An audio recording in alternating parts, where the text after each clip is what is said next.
Totally stellar. That looks so good. Holy crap. That looks so good.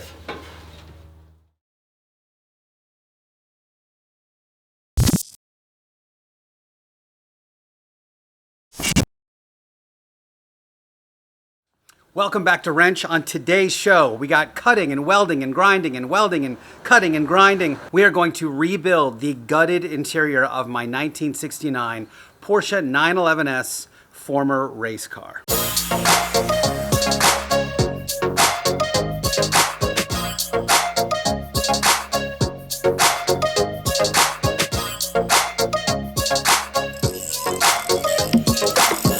Welcome back to the channel. If you are new here, it is tradition around these parts to give a high five in the comments. Tell me where you're from. Tell me how you found the show. Now, if you were lucky enough to watch the last episode, you would have seen myself and Dave Buzaglu from TRE Motorsports attempt to make a custom rear seat delete kit for this car. Problem with that is, this car ain't got no rear seat.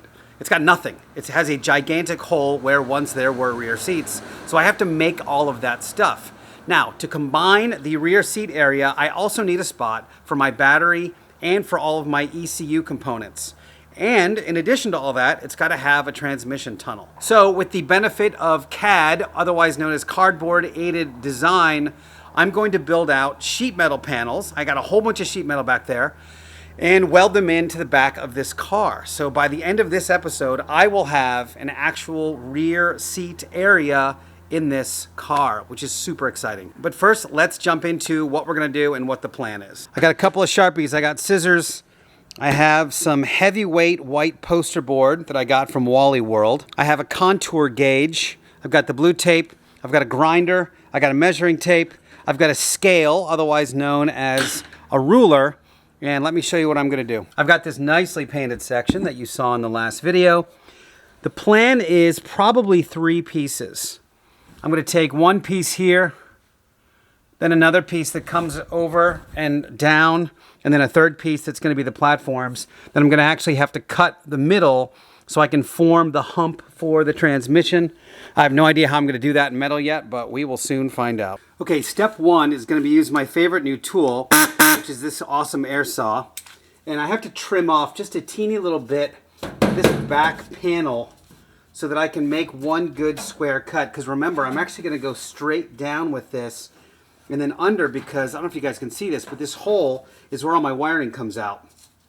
So I kind of want this hole to be contained in the pod, because that's where my wiring is going to come out for my battery, which is going to be right here. On the other side, that's where the ECU is going to be. I'm going to give this thing a quick nip and cut it off on each side.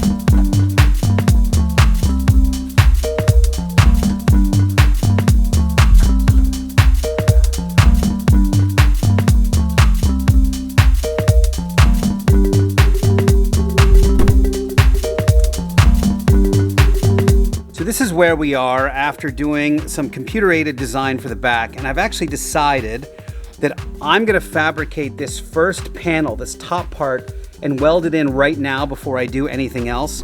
I'm going to have to do this kind of in piecemeal because I got to put the transmission back in so I can figure out what my clearance is, and it's going to be easier for me to weld all this stuff in without sealing this edge first. So that way I don't have to come in from this side, I can come in from underneath. Hello in there. I'm gonna take this panel off, but the first thing I'm gonna do is I'm gonna use my Sharpie to indicate where the actual panel is gonna be, but I'm probably gonna do a cut and butt. So if you're a Fitzy's fan, this is the same way I actually like to do flares, and I'll show you guys what I'm talking about in a second.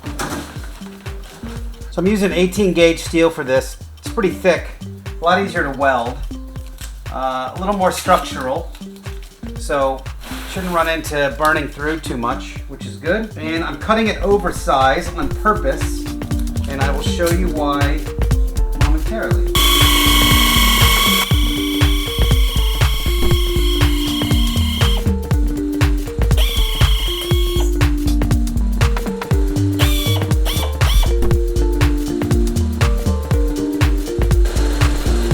Well, live and die by Harbor Freight, and sometimes stuff breaks. Damn, bro, I just got you. The third time I use this thing. Oh yeah, there it is. Definitely broken. Well, all right. This is not as clean, but hopefully it stays together.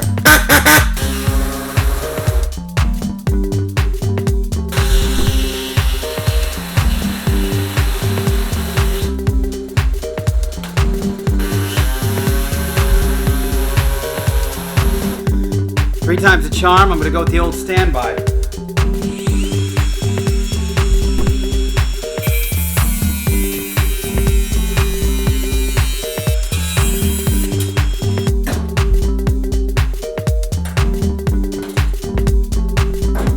Alright, so I've got my welder. I've got a handful of tech screws, which is what I call self-tapping screws. And I've got the piece basically overlaid on top and clamped in. So I'm going to actually put a couple of tack welds just to get the thing clamped and in one place. And then I'll show you how we're going to cut it and weld it as we go along.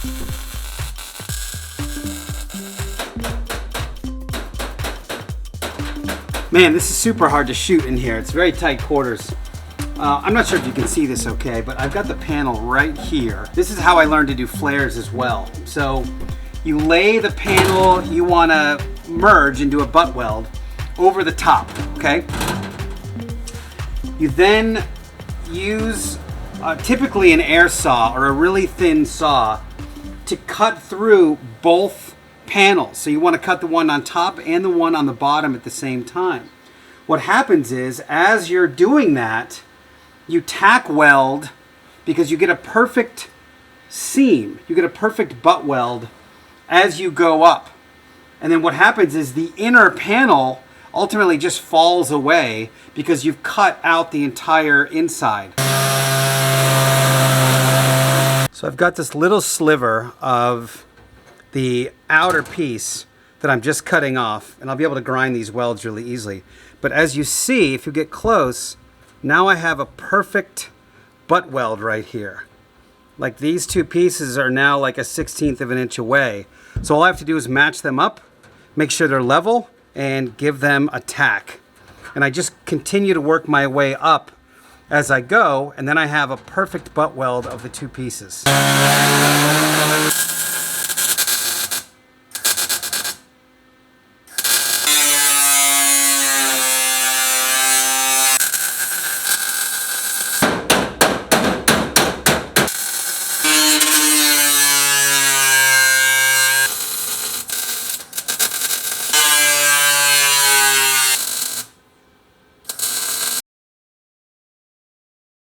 Well, that took hilariously longer than I thought it would, because of course it did, because that's how these things go.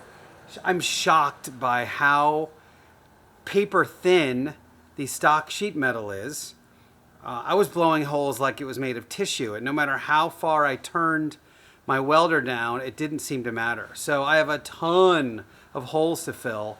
It is relatively intact right now, and I do have to do this. So I have this copper backing plate. This was basically a copper tube that I smushed on one end, and it allows me to hold on. You can put this behind the metal, the steel, and it helps prevent this blow through. So I'm going to try to see if I can use this thing to my advantage. Maybe I'll clamp it in. I don't know yet. I was also considering trying to use the Bad Chad technique of using a hanger. I don't know if you guys have seen that, but he kind of uses a hanger like TIG welding wire, and that also helps prevent blow through. I don't know if any of that's going to work, but I got a lot of grinding and a lot of welding to do. Okay, I think I found a pretty nice combo where it's not blowing through and I'm welding this thing together. So I have a ton of grinding and a ton of welding to do. I'm going to do that right now, and then I'll be getting back to you guys in just a sec. Look at that, Ben wants to play with the ball. Is that the ball right there, Ben?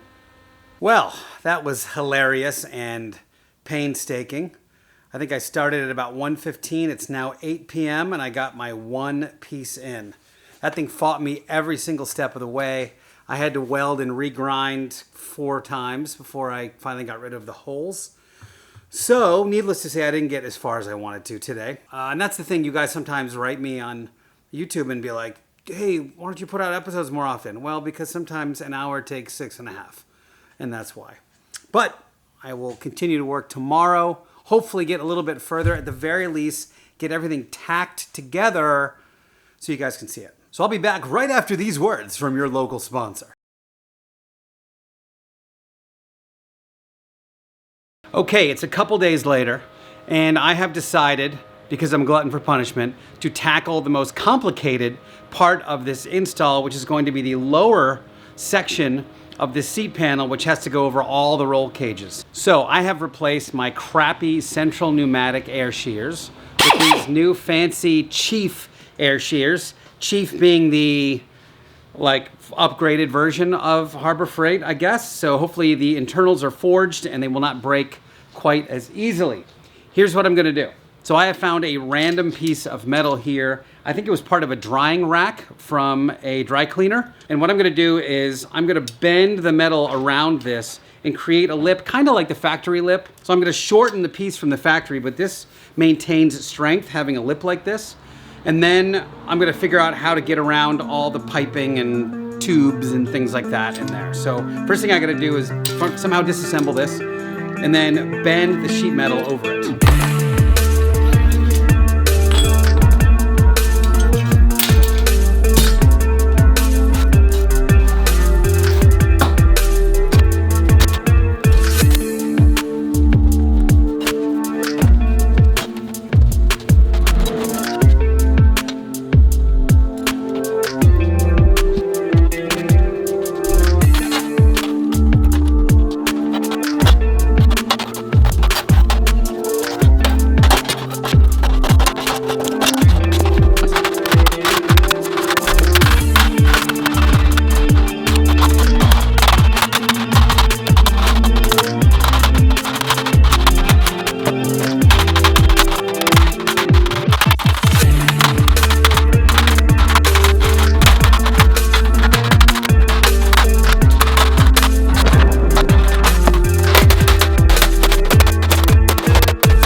About 15-20 minutes of hammering, but now I have this nice rounded lip that I want. This side will face the front of the car, and then that looks pretty good. And this side will be on the inside, and I will weld my platforms. It'll hold my battery and my ECU to this part. You'll see what I mean in a second. Right now, I'm going to get into the car and measure the width and see kind of where I need to cut this thing down the edge here, and then give it a trim so that I'm just kind of working with this single piece instead of this big bulky piece. So I've made some measurements. I'm going to trim this thing up with my air shears and then work on a cardboard template to get all the refinements done inside the car.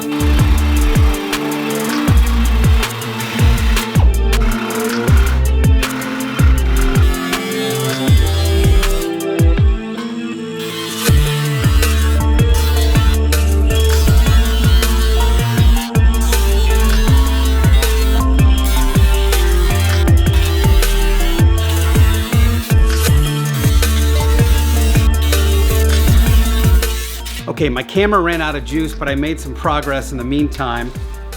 This is the refined piece. Looks pretty good down the edge here. It's got a nice rolled edge as such. And then I made a template based on the inside of the car. And I gotta trim this thing to that template now. And then this thing sits inside, and I will make further cuts from there.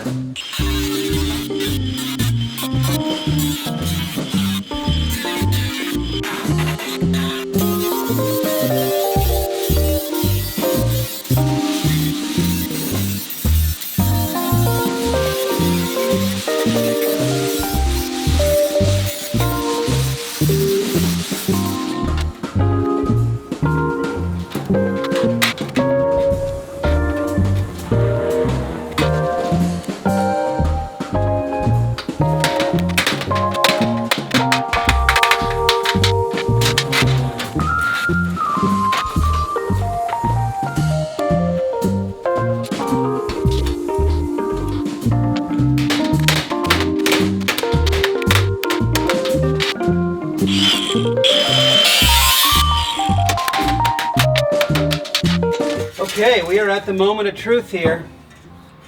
So let's see how we did.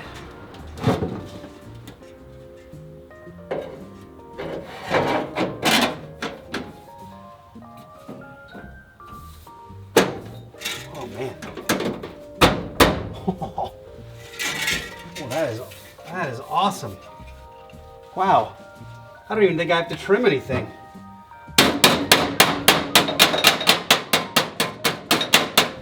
Wow, that is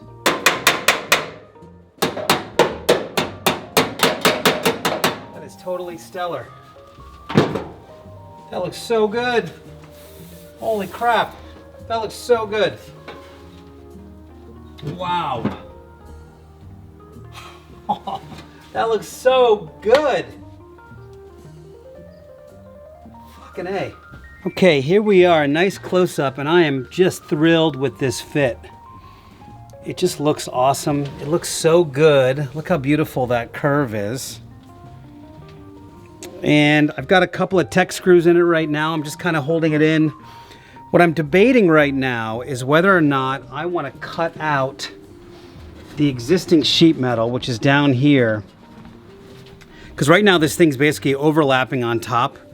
I think it's going to be a huge pain in the ass to try to perfectly trim this internal side versus drilling out a couple of spot weld holes here, spot welding it to the existing piece, you know, and then calling it a day. Like I said, this whole thing is going to have Dynamat, and then, you know, it's going to be overlaid with the rear seat delete kit. You know, it's kind of like it's going to disappear. Alternatively, what I could do is make another consistent piece that goes here and it fits in this underneath spot, weld that in so that this is pretty much consistent, and then, you know, the inside is just the inside. I mean, it's painted, there's nothing wrong with it, it's not going to do anything, but it's going to get, you know, undercoating on this side, it's going to get Dynamat on this side, so I kind of feel like it's not worth the effort to perfectly trim to butt weld this. At any rate, I love how this thing fits. It just looks awesome. So this is 2 Harbor Freight contour gauges, and what I've done is I've just sort of set it down here because it's a complex corner there that I got to get around. Now I have this paper template. It looks pretty good, actually. I'm going to keep refining it, but I think I might transfer it to a stiffer piece of foam, which will give me a better approximation of how it will move and bend and that kind of thing.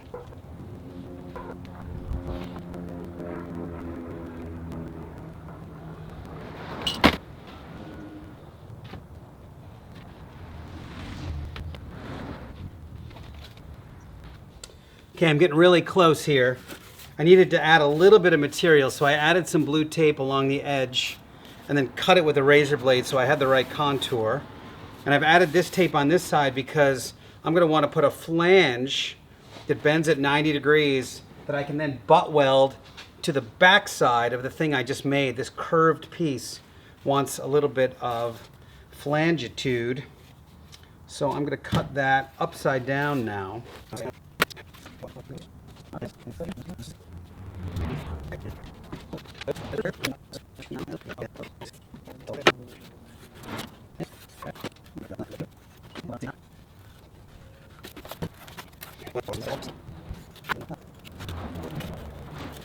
You got yourself a piece with a lip. I am thrilled with this fit. The way it aligns there is awesome. It tucks up right into the other lip. I'll have to weld in a little piece here, which is no big, but even this thing I'll sneak up on when it comes time to weld it up, and it's going to be great. So I think it looks just spectacular. So I've actually decided to fabricate a chunk of metal for that side even before I design the other side. I was hoping I could get away with just flipping it and it would work, but it's going to require its own template, its own deal. But now that you guys have seen it, you know the story, so I'm actually just going to duplicate it on the other side. But I would like to finish one and just see what it looks like in this video, because I think this video is going to end up being way too long if I try to fabricate the whole thing. So this will definitely be a 3-parter, might even be a 4-parter, because the whole point of this video was to create a rear seat delete, but I needed to create a seat first. Still have a transmission tunnel to create. Right now I'm just trying to get the platforms done. I've got to cap the rear control arm slots as well. So that stuff's got to be fabricated. Yeah, I got a bunch of stuff to do, but let's get another part of this horizontal pan done and just see how it looks while it's in there. Procedure is basically the same as the other one, which is I'm obviously going to trace it first, but I'm also going to trace it a little bit wider because I want to be able to put a flange on this side, the body side. So I'm going to have to actually hammer this flange up. That's going to be a bit of a challenge because it's shaped like this. It's not a natural shape. Everything else should be pretty straightforward. The other thing is I can't really weld it in yet because I got to put the transmission in, and I don't know how much I've got to cut off of this thing. But let's get it in, get it traced, get it cut, and see what it looks like.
Okay, moment of truth number 2. See how we did.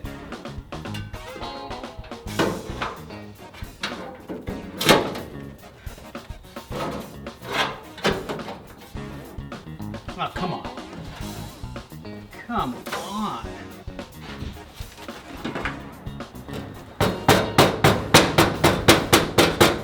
Wow. Okay. I guess I'm getting better at this, you guys. That is almost spot on. I'm really close.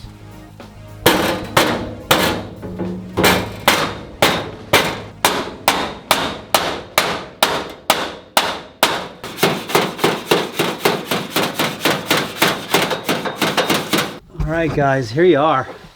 Man, I could not ask for a better fit. That lip is perfect. It's gonna butt weld right along. What I'll do is when it's time to actually weld it up, I will, I'll make sure it's level. I'll use the right kind of body tools to make sure that it's, hammered in and you put a tack weld there and you go around, get the thing all fitted up. I still have to cap this thing on the other side here, so that's gonna help it level out a little bit. And yeah, I'm thrilled. I mean, I just think it looks spectacular. So I'm going to mimic this thing on the other side and then start thinking about how I'm going to trim it.